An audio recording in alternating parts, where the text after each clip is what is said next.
নমস্কার, আমি দীপেন্দ্র। আপনারা দেখছেন আমার YouTube channel full time with tips, যেখানে আমি ছোট্ট ছোট্ট ভিডিও আপনাদের মধ্যে শেয়ার করি এবং সেই ভিডিওর মাধ্যমে আপনারা জানতে পারেন যে নতুন যে প্রবলেমগুলো বা সমস্যাগুলো সৃষ্টি হচ্ছে সেগুলো সম্পর্কে আমরা জানতে পারেন। আসুন একটা বিষয় নিয়ে আমরা আলোচনা করবো আজকে। ইউপিআই সিস্টেমে যে সমস্যাগুলো বর্তমানে দেখা যাচ্ছে, হয়তো আমরা প্রত্যেকটা কাস্টমার এই সমস্যার সম্মুখীন হয়েছি, আর এই সমস্যা থেকে কীভাবে মুক্তি পেতে পারি সেটাও বলবো। আজকের 1 আগস্ট থেকে ইউপিআই কিছু পরিবর্তন আনা হয়েছে। সেই পরিবর্তনগুলো এনপিসিআই কী পরিবর্তনগুলো এনেছে আজকে সেই বিষয় নিয়েই আলোচনা করবো। ইউপিআই একটা ভারতবর্ষের এখন বিরাট বড় প্ল্যাটফর্ম।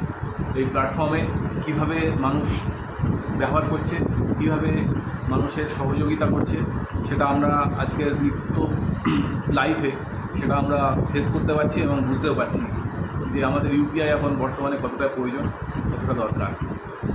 ইউপিআই আমরা যখন ব্যাংকিং বা কোনো লেনদেন করি, ইউপিআই দিয়ে কোনো টাকা যখন অন্য একটা ব্যাংকে বা অন্য একটা কারোর অ্যাকাউন্টে ট্রান্সফার করি, একটা বড় সমস্যা দেখা যাচ্ছে যে টাকা হয়তো আমি মারলাম বা টাকা কাউকে পাঠালাম, সেটা অপর প্রান্তে যে আছে সে বলছে এখনও আমার অ্যাকাউন্টে ব্যালেন্স চেক করে দেখছে যে টাকা আসেনি বা বুঝতে পারছে না, যে টাকা তার অ্যাকাউন্টে শো করছে না, অথচ মানে যে পাঠিয়েছে তার অ্যাকাউন্ট থেকে ডেবিট হয়ে গেছে। এই একটা বিশাল বড় সমস্যা। এই সমস্যাটা কিছুই না, টাকাটা কাস্টমারের অ্যাকাউন্টে চলে গেছে। ইউপিআইয়ের একটা বড় সমস্যার জন্য টাকাটা বর্তমানে শো করছে না।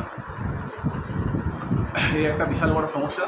কিন্তু আপনি যখন টাকাটা কাউকে পাঠাবেন, অটোমেটিক্যালি আপনার অ্যাকাউন্টে টাকাটা ডেবিট হয়ে অন্যের অ্যাকাউন্টে চলে যাবে। এটা প্যানিক হওয়ার কিছুই নেই।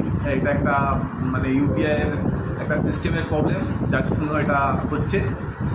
এটাই আপডেট ছিল। ভালো থাকবেন, সুস্থ থাকবেন।